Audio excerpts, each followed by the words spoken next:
a sequência de Mateus, que é idêntica. Marcos, por exemplo, no capítulo 10, de 17 a 22, com a mesma história. Lucas 18, de 18 a 23, conta a mesma história. Que história? Do chamado jovem rico, que é esse moço que deve ter sido herdeiro, provavelmente, para que tão jovem ainda ele tivesse tantos recursos. Muito provavelmente ele fosse um herdeiro. Quando a gente vê, em geral, especialmente no passado, na antiguidade, no primeiro século, nos dias de Jesus, uma pessoa jovem com muitos bens, em geral, era fruto de herança. A menos que ele fosse um cobrador de impostos de Roma, uma figura com uma função muito elevada diante da percepção dos romanos, que pagavam bem e deixavam o indivíduo colocar sua taxa, o seu ágio, em cima da cobrança, ou então era herança. A pessoa já tinha nascido com um recurso grande na mão.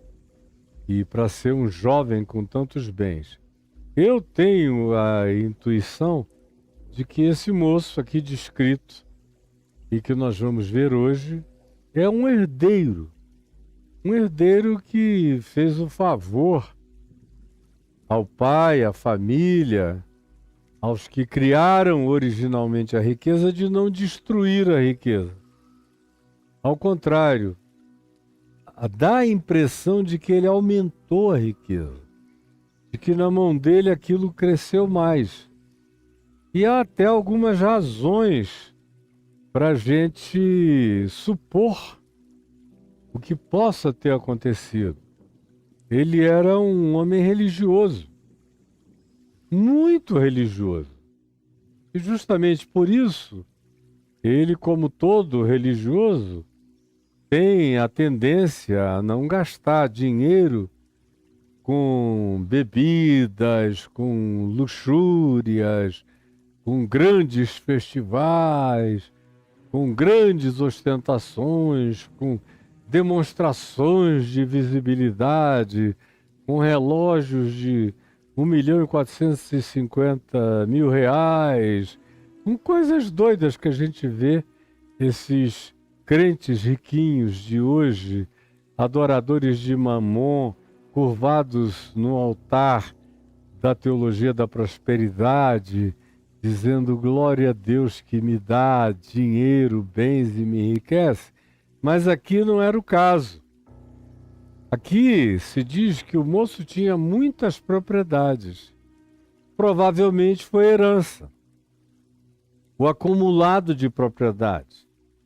Não havia mercado imobiliário naqueles dias para o indivíduo sair comprando, vivendo de compra, vendas e aquisições. É uma coisa mais ou menos moderna na história humana. Então, para que houvesse o que se diz que havia, que era uma acumulação de muitas propriedades, é porque muito provavelmente esse indivíduo tenha sido herdeiro disso, que tenha sido fruto de acumulação dos seus antepassados, e ele se tornou ou o herdeiro singular, ou era o primogênito e herdou 2/3 da herança da família, como era comum. O fato é que ele tinha muito. Ele tinha bastante. Tudo que não faltava a ele era dinheiro. Então esse moço que vem ouvindo falar de Jesus, chega agora numa situação em que Jesus se aproxima dele. Se aproxima dele. E ele diz, bom, é a minha chance. Eu vou fazer a pergunta que eu quero. E qual é a pergunta dele? Não é, Senhor, eu quero crescer em paz, ter mais paz no coração. Senhor, o que eu faço para amar mais as pessoas? Para ser mais paciente, para ser mais generoso? Senhor, o que eu faço para aprender a perdoar e praticar o perdão? Senhor, o que eu faço para desamargurar meu coração? Eu sou muito judicioso, muito legalista, muito exigente. Quem sabe até, Senhor, o que eu faço para não ser tão intolerante? Coisas que diante de Deus têm uma importância brutal. São essas realidades. E quem quer fazer perguntas importantes e aprender coisas importantes deve buscar aprender, processar, internalizar e praticar as coisas que são importantes para Deus e que são todas aquelas que Jesus pautou, que são os temas que ele levantou, os temas e os assuntos que ele puxou, que são as questões do cotidiano que ele apontou dizendo são as importantes. E eu já mencionei algumas das mais importantes.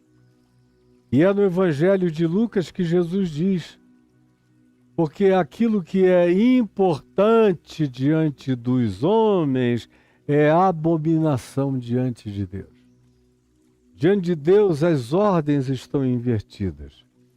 É como a arquetipia da Nova Jerusalém, lá no Apocalipse 21, 22, onde aqui aquelas coisas que a gente guarda num lugar de importância, esse anel aqui é de ouro, um presente da minha mulher há 20 anos atrás, quando eu fiz 50 anos, ela me deu esse anel. Alianças costumam ser de ouro, as nossas aqui são de ouro e prata, porque são importantes, são marcas singulares, com representações importantíssimas. E a gente usa assim.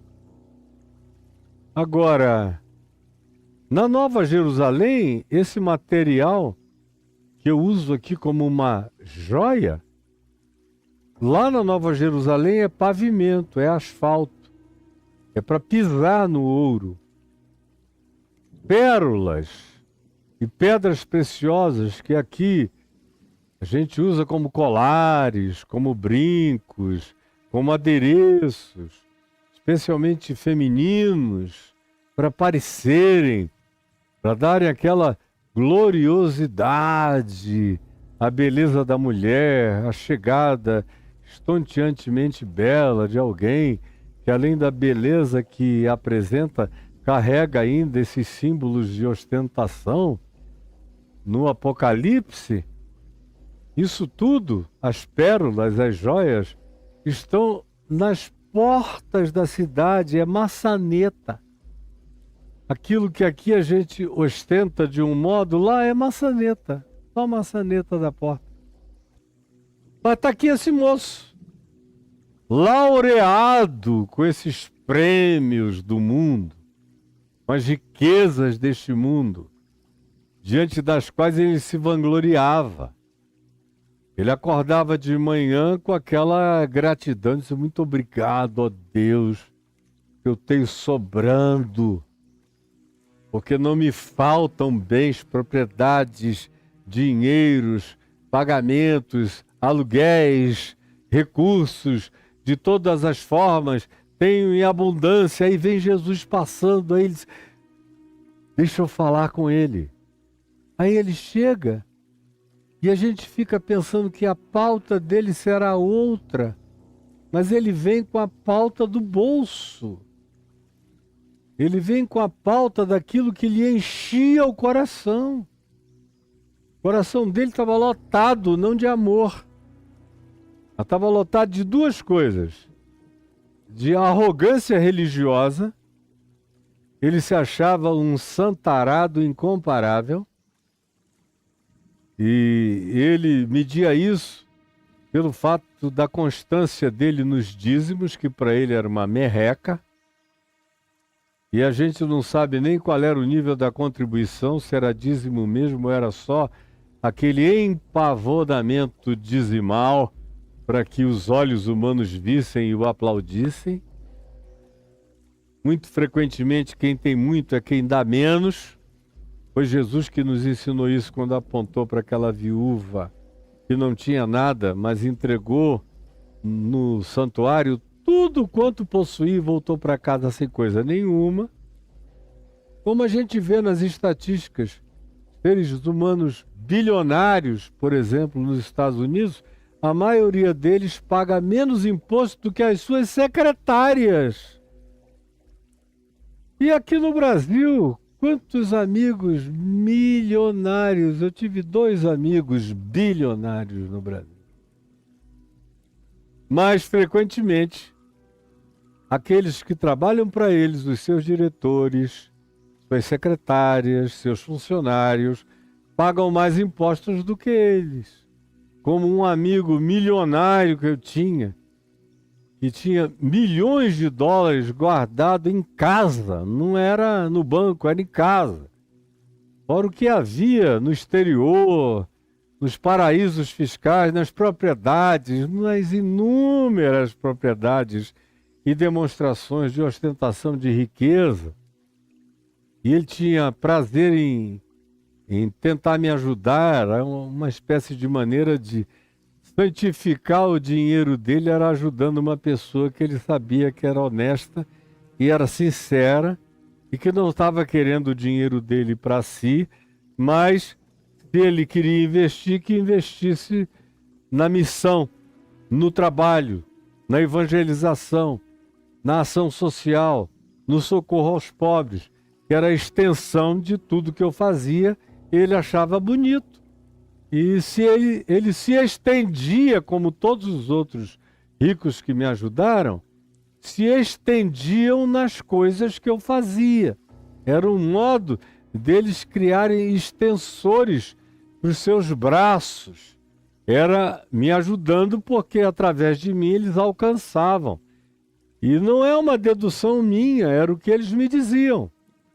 Então está aqui esse moço e de repente, na ufania da riqueza dele e da arrogância religiosa, de que ele era um cara minucioso, judicioso, meticuloso nas observâncias da legislação de Moisés, do ensino dos rabinos, do que ele aprendia nas sinagogas e no templo.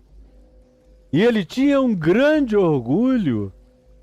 Os aparatos religiosos de designação de vestimenta de piedade, porque, como eu já disse tantas vezes, o piedoso rico ostentava sua piedade com um determinado tipo de adereço que só os piedosos, os fariseus, os saduceus enriquecidos usavam, e quem era mais pobre usava mais simplesinho. Os mais ricos ostentavam com brilhos e com gloriosidade de material reluzente e perceptível, como acontece em todo lugar. O tempo todo, nunca deixou de ser assim. Aí Jesus chega, e aí esse jovem vê e diz: eu vou ter a chance de conversar com ele. E aí ele vem e olha a temática da abordagem desse cara a Jesus. E eis que alguém, porque ele é rico, rico, rico, mas o evangelho não dá nome a ele. É interessante como o evangelho não dá nome aos ricos. Tem Lázaro, que a gente encontra no evangelho de Lucas, que não está aqui no evangelho de Mateus, mas eu vou fazer um arranjo para quando a gente chegar um pouquinho mais adiante eu parar e eu ir para Lucas e pegar um monte de coisas que só estão em Lucas, mas que são fundamentais para a nossa compreensão do evangelho. E eu vou fazer uma inserção de Lucas aqui em Mateus, quando eu voltar da minha viagem. Pois bem, lá em Lucas você tem o pobre, o mendigo, andrajoso, purulento, fétido, na porta do palácio do rico. O nome dele é Lázaro. O rico não tem nome. Esse jovem aqui é chamado de jovem, dono de muitas propriedades, mas não se o nomeia. Mateus foi rico, mas ele é nomeado depois que ele deixa a coletoria e sai, larga tudo e vai seguir a Jesus.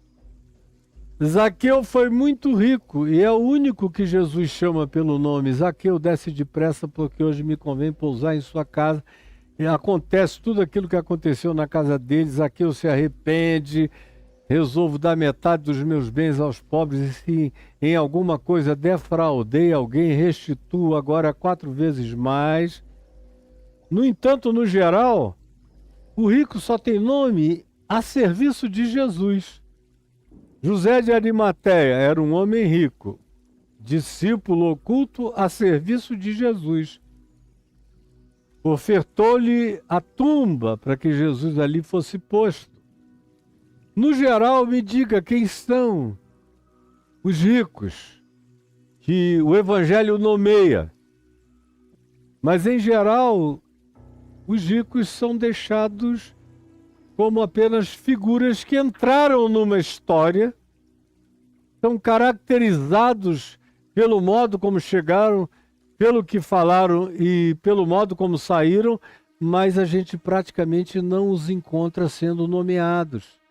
Diferentemente das histórias da igreja, das atas de igreja, dos testemunhos de igreja, das importâncias de igreja. Quem é que quer comprar este relógio Bulgari pelo valor X? Quem quer comprar isso? Aleluia! Alguém deu um carro XS não sei o que no valor de tanto para nós.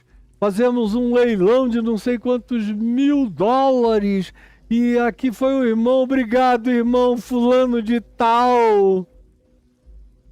Mas não se menciona a pobrezinha que vai lá, que é empregada de alguém rico da comunidade, que por morar perto ali e trabalhar sábado e domingo aparece. Mas ninguém sabe nem o nome dela, entra e sai, ninguém quer saber. O Evangelho é que dá um trato diferente. Não raramente o pobre tem nome. E frequentemente o rico não é nomeado. O que faz todo sentido com essa lógica da inversão dos valores, que afirma que aquilo que é grandioso diante dos homens, o que carrega valor e importância diante dos homens, é abominação desvalorizada diante de Deus. Chega, portanto, aqui alguém sem nome e, aproximando-se de Jesus, lhe perguntou: Mestre, que farei eu de bom para alcançar a vida eterna? Respondeu-lhe Jesus: por que me perguntas acerca do que é bom? Bom só existe um. Na passagem de Marcos, ele chama Jesus de bom mestre. Na passagem de Lucas também. Aqui, ele não chama Jesus de bom mestre. Chama de mestre, de rabino, de rabi, de guru, se fosse na Índia. Mas é a mesma coisa. Um mestre iluminado que sabe mais do que os outros. Aqui a pergunta é: que farei eu? Eu. A ênfase aqui recai no eu. Que farei eu de bom para alcançar a vida eterna? Em Marcos, em Lucas, é bom mestre. O que eu posso fazer para alcançar a vida eterna? Jesus, no entanto, conquanto aqui em Mateus ele não diga bom mestre, Jesus respondeu do mesmo modo que respondeu em Marcos e em Lucas. E a resposta foi essa: por que perguntas acerca do que é bom? Você está mesmo interessado no que é bom? Porque olha, o que é bom pode ser que assuste você. Pode ser que a genuína prática do bem apavore você. Pode ser que você esteja condicionado à ideia de bondades nomeáveis, quantificáveis, pesáveis, mensuráveis, palpáveis, conforme as designações e as mensurabilidades de valor e de quantificações entre os humanos, o que não tem nenhum valor diante de Deus. Quando a maioria das pessoas pergunta pelo que é bom, elas vêm carregando, na maioria das vezes, os mesmos códigos, os mesmos protocolos mentais, os mesmos valores, as mesmas referências do jovem rico, porém sem nome próprio diante de Deus. Só alguém. E Jesus sente o cara. Sente. E Marcos diz que Jesus o sentiu com amor. Jesus olhou para ele e o amou. Vocês vejam como o conceito de amor para Jesus é totalmente diferente do nosso conceito de amor. Nosso conceito de amor tem mais a ver com gostar. Gostar. Aí a gente tenta agradar do jeito que a gente pode todo mundo que a gente gosta. Porque o cara fala bem da gente, ou nos trata bem, ou nos presenteia, ou nos sorri, ou diz que a gente é o máximo, ou nos chama de mestre, ou faz perguntas, ou nos alteia, nos designa numa posição elevada de sabedoria, de proeminência. A gente gosta, porque a gente é bobo, é idiota, é vaidoso, é soberbo, é arrogante, a gente gosta e a gente tenta agradar, satisfazer, atender. Com Jesus é tudo diferente. Ele ama o cara, mas o amor dele não o sequestra. Não é amor erótico, não é como ele amava também com amor storge a mãe dele, mas ele advertiu a mãe dele. Ele amava com amor storge, que é aquele amor do grego que designa amor familiar de gene e DNA, os seus irmãos, mas ele os repreendeu. Ele amou a todos os seus discípulos com amor de amigo, amor filéu, como era o caso de Lázaro, Marta, Maria, acerca dos quais se diz que Jesus era filéu deles, era fraterno deles, era amigo deles. Como Jesus também diz, eu já não vos chamarei de servos, mas vos chamarei de amigos. É um tipo de amor, o amor fraterno. E ama a todos com amor agapau, com amor de Deus, com amor sublime. Mas esse amor sublime de Deus não é seduzível, não é objeto de chantagem.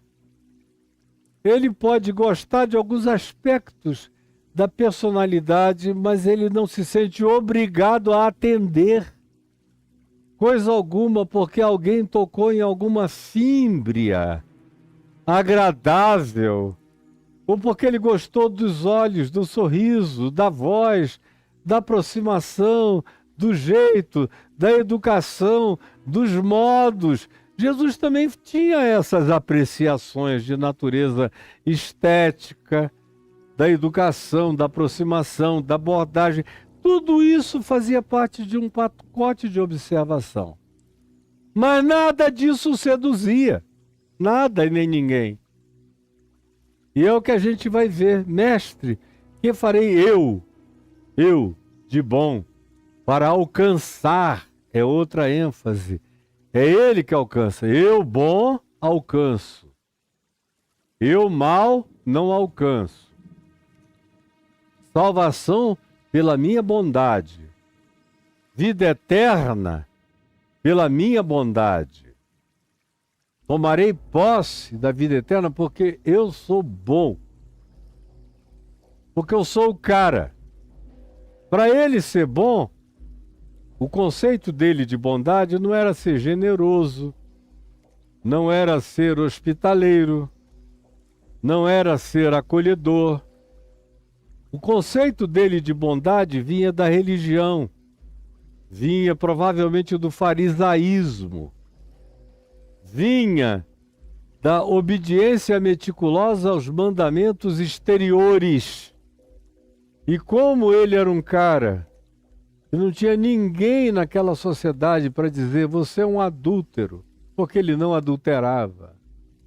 Você é um ladrão, porque ele não roubava, ele tinha tudo que tinha ou por herança ou pela multiplicação do trabalho. Eventualmente, do ponto de vista dele, ele se considerasse muito honesto na produção dos bens que possuía. Agora, a gente sabe, do ponto de vista econômico, para que um tenha muito, é preciso que alguns tenham muito menos ou até nada.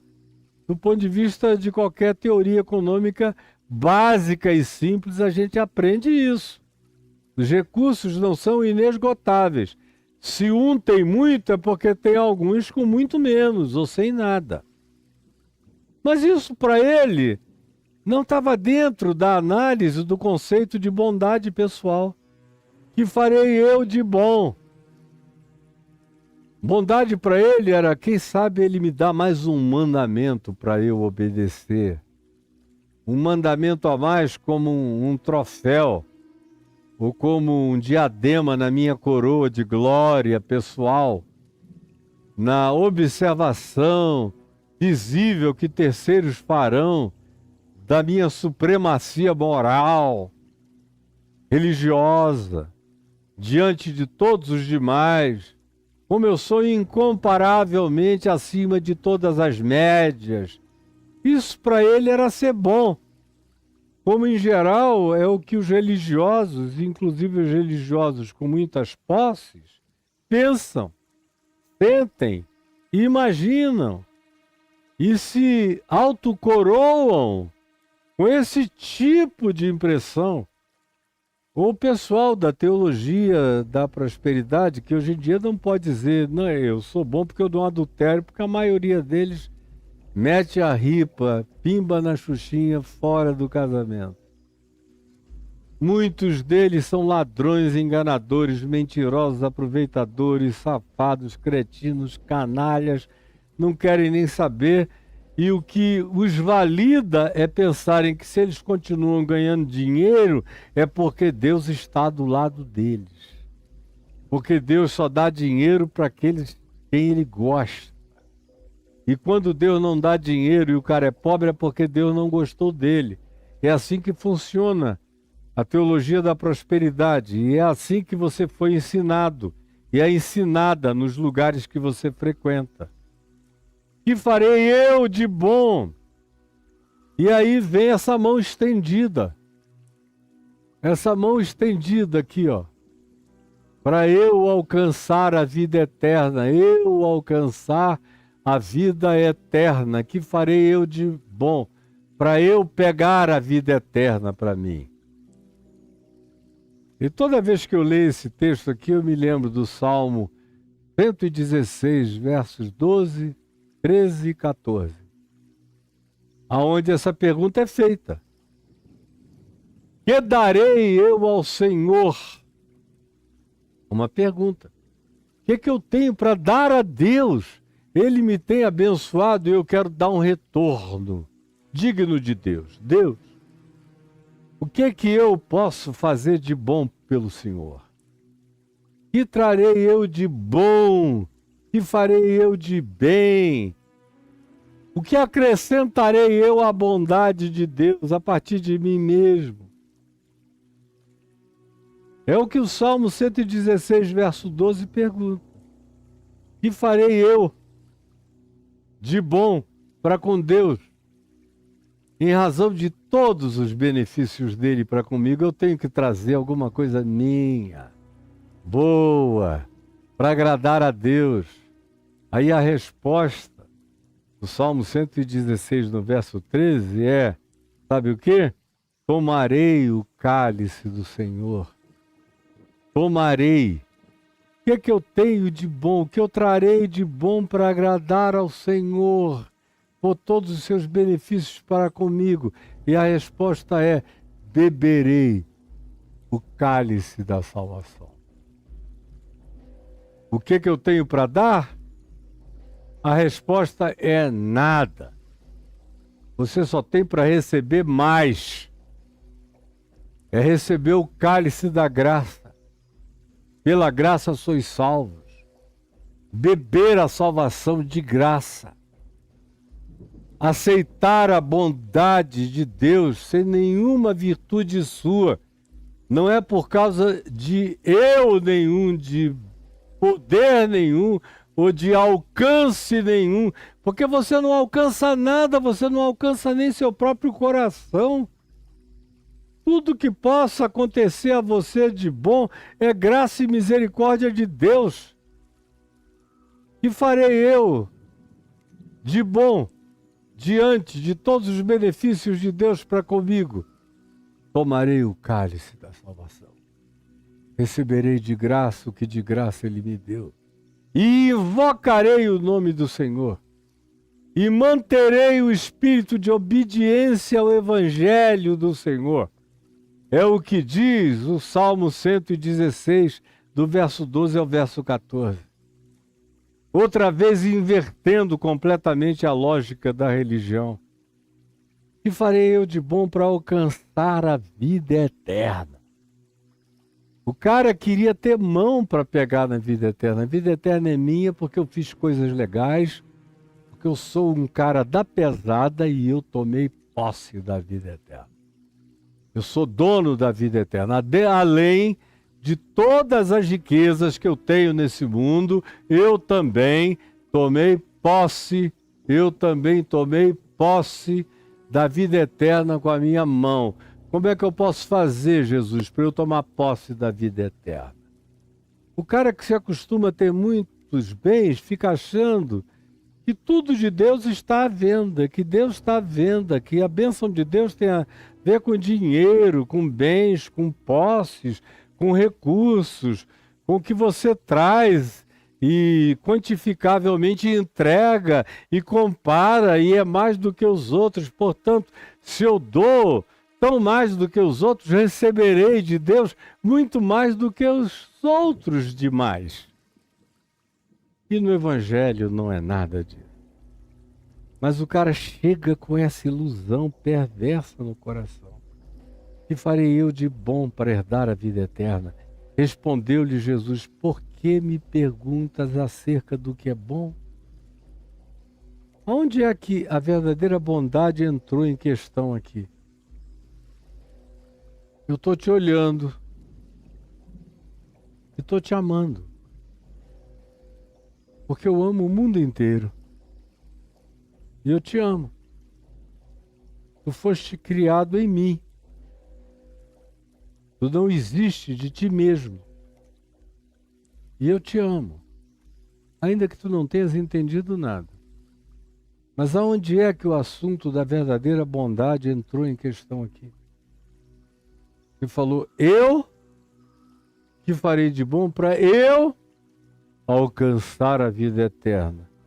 Até aqui a gente só falou da doença humana, da perversão humana, da distorção humana, da presunção humana, da arrogância humana, da falta de quebrantamento humano, da autoglorificação humana. Eu tomando posse das coisas de Deus, pelo que eu trago, pelo que eu ofereço, ou nem tanto, pelo que eu possuo sob a gestão de uma moral religiosa ilibada. Isso no caso dele, que era melhor, infinitamente melhor do que a maioria dos ricos que eu particularmente conheço. E Jesus diz: por que que tu perguntas acerca do que é bom? A bondade habita outra dimensão e outro departamento. E eventualmente tu não sabes nem do que se trata. Porque tu, e no texto de Marcos e Lucas, é porque tu me chamas bom. E aí há um acréscimo a fazer. Quando Jesus diz bom, só há um. Bom, só existe um, que é Deus. É o que ele diz em Marcos e em Lucas. Quando o homem diz, bom mestre, que farei eu de bom para alcançar a vida eterna? Jesus pergunta, por que tu me chamas bom? Bom só há um. Por que tu orgasmas inconsequentemente essa expressão de bondade, se você não sabe nem a que associar a bondade? Você acha que bondade é dinheiro? Bondade é dízimo? Bondade é moral? Bondade é demonstração de visibilidades ilibadas? Você acha que isso é que é bondade? Nos nossos dias, qualquer computador com uma programação bem feita vai ser programado para praticar todas as coisas que a gente quiser que ele pratique. Mas não tem nada a ver com bondade. Só tem a ver com condicionamento, com programa, com algoritmo. Religioso, no caso dele aqui. Jesus quase que diz, você não passa de um algoritmo religioso, programado por isso, mas você não sabe o que é bom, nem quem é bom, e nem do que é feito, do que e como se constitui um ser humano bom. Bom, só um que é Deus, mas você nem me conhece. Chega para mim me chamando de bom, sem me olhar com aquele olhar profundo de quem reconhece o amor de Deus em mim, a bondade de Deus em mim, a graça de Deus em mim, os dons de Deus em mim, a compaixão, a misericórdia, a verdade, a justiça me habitando, se beijando em mim no encontro com os seres humanos. Nada disso você viu ou enxergou. Você só está me bajulando. Como você bajula todos os pastores, os rabinos, os sacerdotes, as figuras da religião que adoram serem glorificadas e coroadas de bondades feitas de exterioridades e só de exterioridades. Por que me chamas bom? Eu não me impressiono com nada disso. De modo algum. Bom, de fato, fica sabendo. Para de ser um ente superlativo, exagerado, sedutor, e queiras agradar a todo mundo. E que ostentes os medalhões das tuas riquezas como impressionamento, que deixa todo mundo embasbacado. A primeira cura para um cara desse é desembabacá-lo eternamente. Antes da vida eterna tem que ter a salvação do desembabacamento eterno de um cara dessa natureza. Bom só existe um. Se queres, porém, entrar na vida eterna, guarda os mandamentos. Jesus deu essa deixa para ele, para ver o que ele fazia, porque Jesus já sabia e conhecia o cara de trás para frente. Conhecia por colonoscopia, por endoscopia, por cateterismo de alma, de mente, de coração e por qualquer outro tipo ou dimensão. Sabia tudo do cara.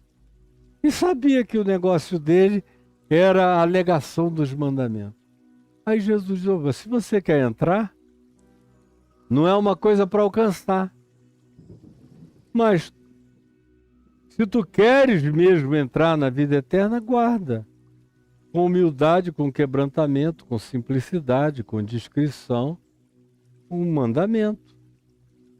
E o mandamento se resume numa coisa só, que é ama ao teu próximo como a ti mesmo. Isso é um mandamento básico, que já vinha desde a lei de Moisés e já era objeto do resumo bem feito de muitos rabinos antes de Jesus. Ama o teu próximo como a ti mesmo. Nisso se resume toda a lei e os profetas. Ama o teu próximo como a ti mesmo. Guarda os mandamentos, ou seja, pratica o amor em relação ao próximo, a todo o próximo. Sem discriminação, sem acepção de pessoas. Aí ele, o rico, sem nome, lhe perguntou: quais mandamentos? Quais? Que cinismo? Aí o cara começou a entrar no nível do cinismo. Quais? Para um judeu que vivia no templo, na sinagoga, ostentando seus medalhões de glória religiosa, seus colares de piedade cheia de ostentação, de prosperidade, quais? O mandamento para o judeu estava na Torá. Os mandamentos estavam na Torá. Qualquer protocolo rabínico era secundário, não tinha comparação com a Torá. Com o Velho Testamento, ou como chamamos de o Pentateuco, os 5 primeiros livros da Bíblia, eram a lei, os livros da lei. Quais? Pergunta ele. Quais mandamentos? Agora, além daqueles 10, meu Deus, tinha uma quantidade de milhares de outros mandamentos. Inobedecíveis. E aquele cara não obedecia. Mandamentos cerimoniais, mandamentos dietéticos, mandamentos comportamentais mínimos, mandamentos de sutileza perversa praticamente, mandamentos inobserváveis.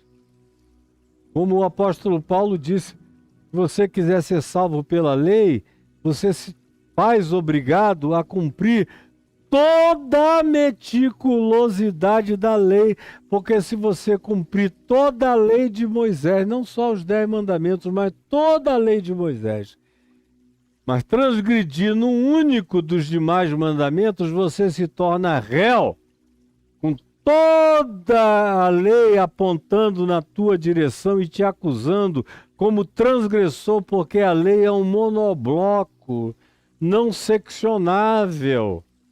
Então, se você diz que quer ser salvo pela obediência à lei, não seja seletivo. Não pergunte qual mandamento. Como os crentes hoje em dia, são quase todos crentes do Velho Testamento. Eu não sei se sobrou 5% de crentes do Evangelho. Não sei, talvez não. Talvez seja um número exagerado e superlativo.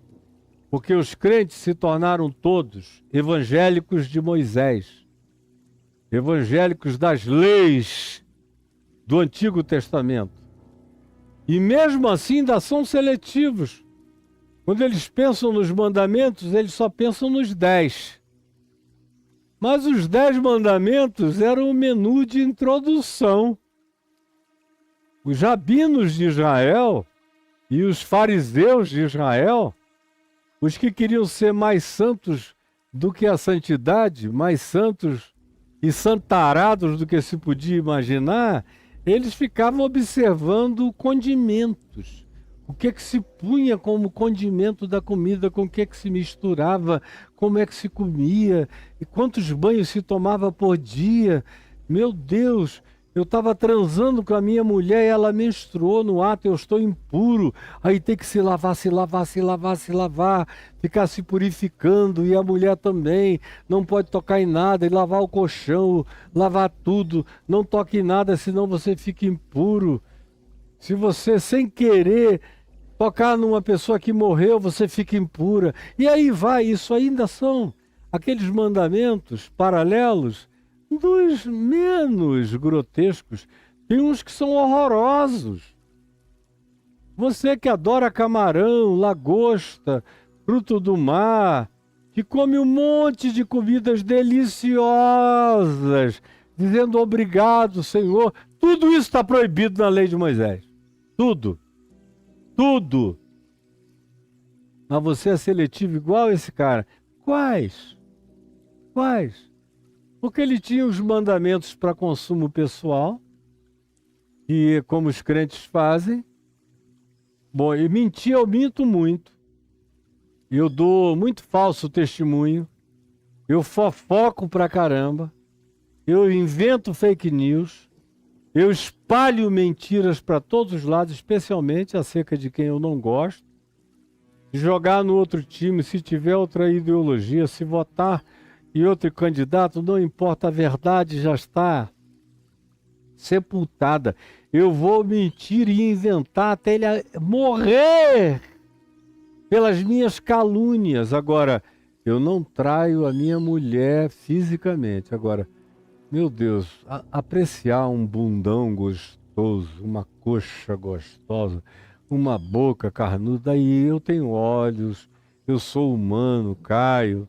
Lá na igreja agora, meu Deus, tem cada mulher, e quando o pastor manda a gente se ajoelhar para orar, eu tenho que quase me cegar, porque se eu virar assim, olhar uma fresta, eu enlouqueço. E as irmãzinhas estão cada vez mais gostosas e querendo seduzir mesmo. E os homens cada vez mais carnais e querendo comer e pegar mesmo. Então tem que perguntar quais mandamentos. Quais? Porque, por exemplo, eu não obedeço o sábado. É um mandamento de Moisés. Que os adventistas obedecem. E enquanto transgridem 1.000.000 de coisas essenciais. Enquanto não vivem na graça, nem na fé, nem no amor de Deus, vivem em transgressão sobre transgressão na instrução de Ellen White e dos seus repetidores. Mas o sábado eles guardam. Pelo menos de acordo com o protocolo da convenção denominacional. Quais? Porque os mandamentos são todos objetos de uma seletividade de acordo com o capricho do praticante hipócrita religioso. Quais mandamentos? Ele tem a coragem de perguntar isso a Jesus. Respondeu Jesus.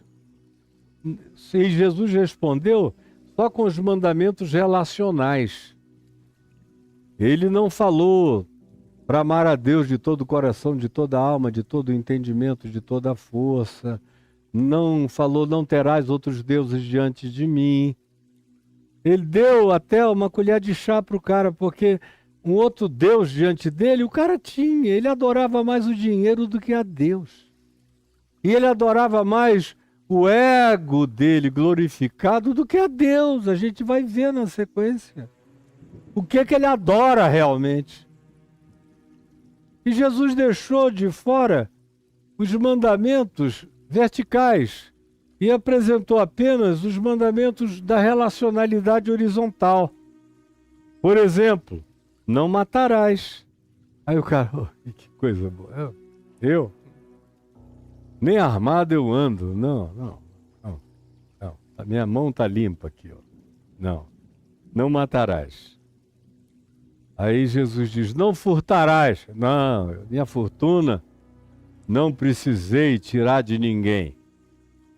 Está aqui por herança e por boa gestão. Eu não furto. Adultério? Não. Eu respeito a minha mulher, só transo com ela, resisto à tentação. Já estive no Salmo 73 algumas vezes do tipo, quase os meus pés se desviaram, mas não fui. Eu guardo esses mandamentos. Não dirás falso testemunho. Não, eu tento evitar. Tento falar o mínimo possível. Eu só falo bem dos caras que eu gosto muito, dos que eu não gosto. Eu nem olho, que é para não correr a tentação de dizer o que eu não devo falar. Quanto a honrar pai e mãe, eu tenho feito isso. Dinheiro do meu pai, da minha mãe, na minha mão crescer. E eles vivem bem, eu dou pensão, salário, eles moram bem, eles não sentem falta de nada. Aí vem Jesus e diz, e amarás o teu próximo como a ti mesmo. Aí o cara teve a cara de pau de quando Jesus disse, ama o teu próximo. E não era um próximo selecionado. Não eram os melhores cristãos, os melhores da fé, os top da espiritualidade. Não, é o próximo, em qualquer lugar. O diferente, o estranho, o que não parece comigo, o que tem outras manifestações de fé, o que cultua eventualmente até outros deuses, pratica outros cultos, carrega outro tipo de entendimento e de visão do mundo. Qualquer ser humano é o meu próximo. Qualquer um, sem seletividade. Ama o teu próximo como a ti mesmo. Aí o cara sai com essa. Replicou-lhe. E essa é uma palavra que nos designa o fato de que Jesus mal acabou de falar, o cara falou em cima. Estava assim, ansioso para Jesus terminar de falar, para dizer, bobagem não. Tudo isso eu tenho observado desde a minha juventude. Tudo isso tenho observado. Desde a minha mais tenra idade, eu já nasci purificado. Que me falta ainda? Meu Deus, o cara foi para provocar. E Jesus, vendo o coração dele, vendo que aquilo ali era só teatro para o lado de fora. Ele era um ente que só funcionava da cara para fora. Da cara para fora. Como a maioria dos crentes só tem vida com Deus da cara para fora. Então não é com Deus, é vida com a religião, com a observação dos outros, com a apreciação, com as notas que recebem, com as granas que dão contadas e bem visivelmente para serem impressionantes aos sentidos dos demais. É gente que só existe da cara para fora, que não tem vida com Deus, não tem vida para dentro do coração. Tudo isso eu tenho observado. Que me falta ainda? O cara está pedindo. E Jesus, de fato, diga a ele, meu filho, você não vê que eu estou tentando facilitar a tua vida?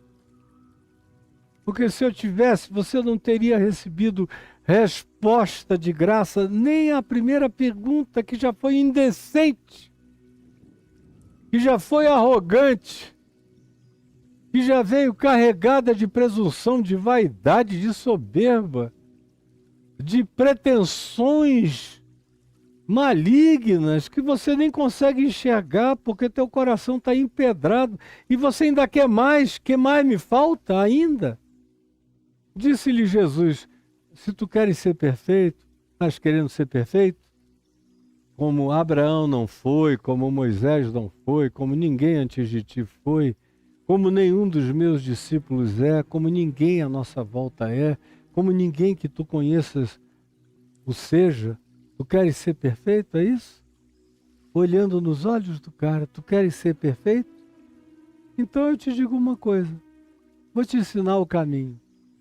Já que a minha conclusão, dizendo, vai, vende tudo, ama o teu próximo como a ti mesmo, eu vou te dizer como é que tu podes manifestar na terra, no mundo, a perfeição de um coração que mesmo na sua relatividade entrega-se por inteiro. É relativamente perfeito na entrega absoluta da sua própria imperfeição diante de Deus, o que se torna a perfeição do relativo. A perfeição do pecador é a entrega total em amor, em graça e em serviço a Deus no próximo. Se tu queres esse conceito, eu te digo, vai, sai daqui agora, vende todos os teus bens. Aí o cara começou a regalar o olho. Vende todos os teus bens, você quer mesmo? O que você está procurando é coisa de fato que mexe nas entranhas do ser?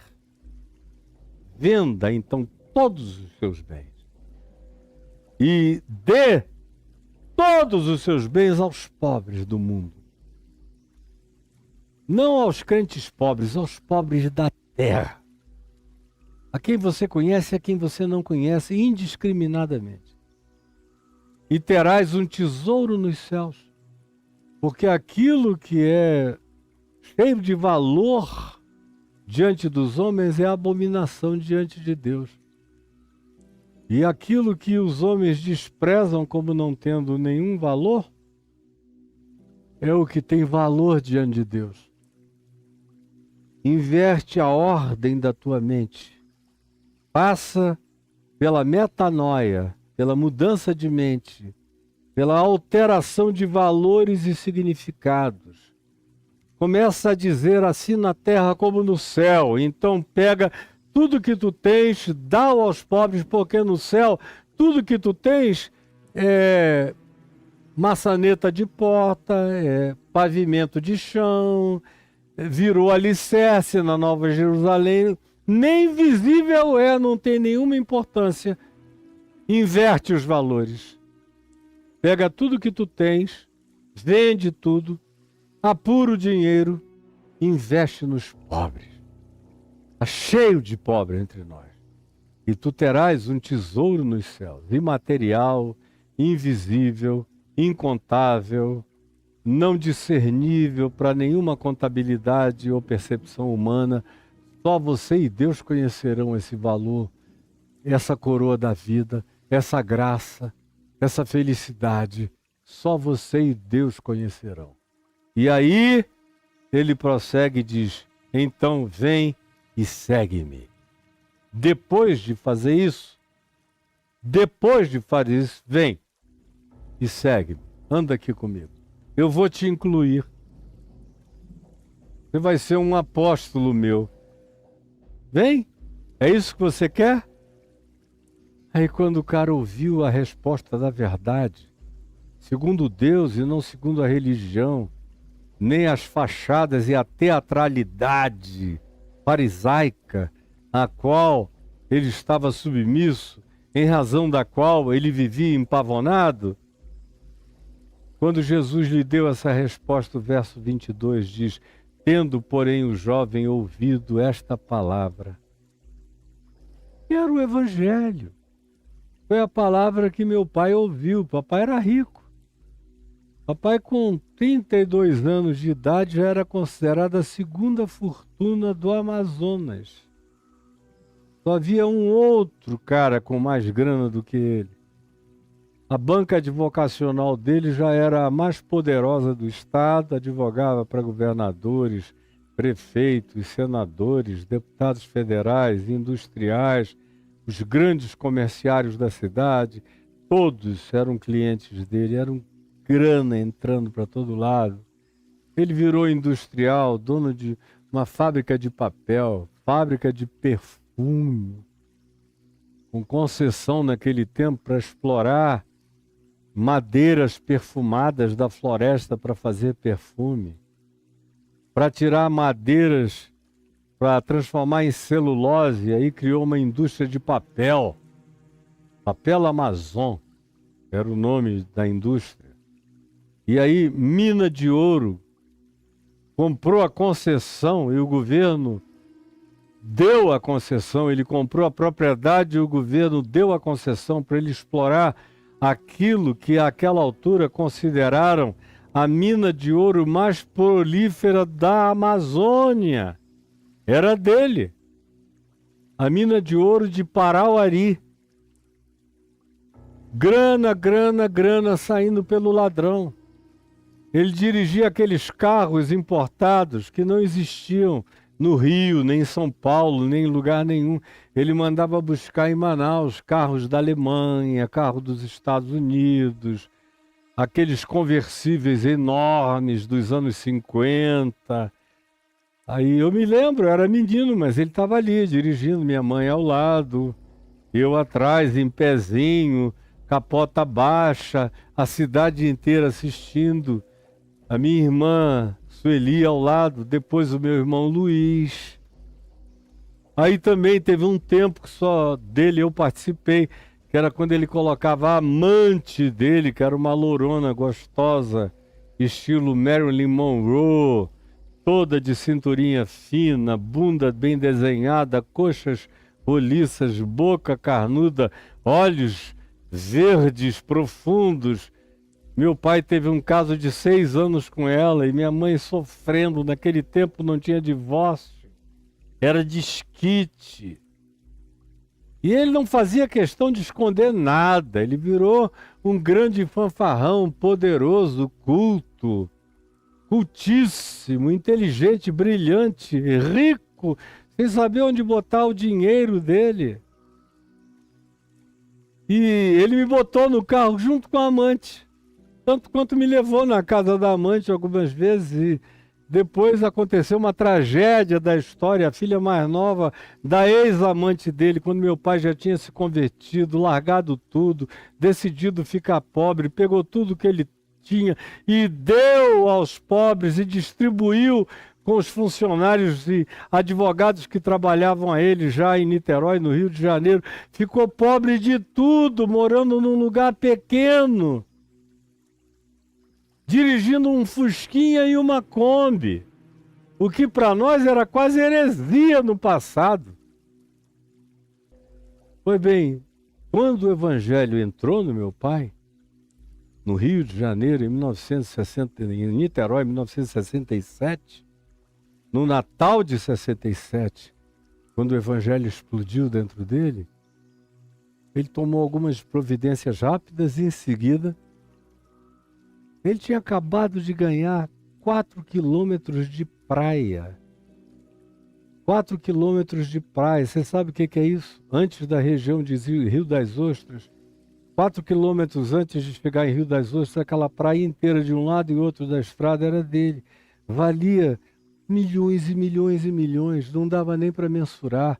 Eram fazendas, eram coisas que ele ganhava. E ganhava com uma facilidade, sem fazer força.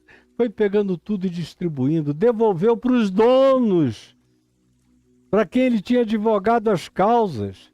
E metade do acerto é, se o senhor ganhar, metade é seu. Ele ganhava, metade vinha de graça, porque ele era muito safo, inteligente, preparado, culto e malandro. E ele dizia, eu era um ótimo advogado, porque ninguém mentia melhor do que eu. E aí quando o Evangelho entrou nele, ele não quis saber de mais nada e doou tudo para os outros. Até para a gente pegar um avião e voltar para Manaus, ele não tinha dinheiro para voltar. Foi uma oferta miraculosa que deixaram na porta da nossa casa, que ele usou para comprar as passagens para a gente poder voltar para Manaus e ir viver numa casa que um amigo tinha emprestado, que era um casebre na beira do Igarapé de Manaus, cheio de sapo, comendo com 2 salários mínimos por mês pagos pelo Presbitério do Amazonas. Isso é um cara que foi invadido pelo amor de Deus. Essa é uma pessoa para quem esse ama o teu próximo como a ti mesmo se transformou em algo natural, sem nenhuma presunção. Esse foi alguém que não quis herdar, ele só disse, tem compaixão de mim e me alcança. Com a tua graça me salva, porque eu estou perdido, eu de mim mesmo sou um ente perdido, eu não presto, Jesus, tem compaixão de mim. Porque se não houvesse mais ninguém, eu sei que eu te matei, não foram os romanos, nem os judeus, nem ninguém fui eu. Os meus pecados te mataram, tem compaixão de mim. E foi assim que ele viveu, sob essa graça, com esse quebrantamento, todos os dias da vida dele, até partir aos 81 anos para o Senhor, vivendo do mesmo modo, com a mesma atitude. Quando é o Evangelho que entra, muda tudo. Agora, essa moçadinha que está aqui me assistindo, teologia da prosperidade, do domínio, tudo isso que eu conto aqui é verdadeira loucura para eles. Eles dizem, isso foi um tempo antigo em que servir a Deus era assim, agora nós recebemos permissão, nós estamos sob a cláusula da riqueza divina, é o que dizem.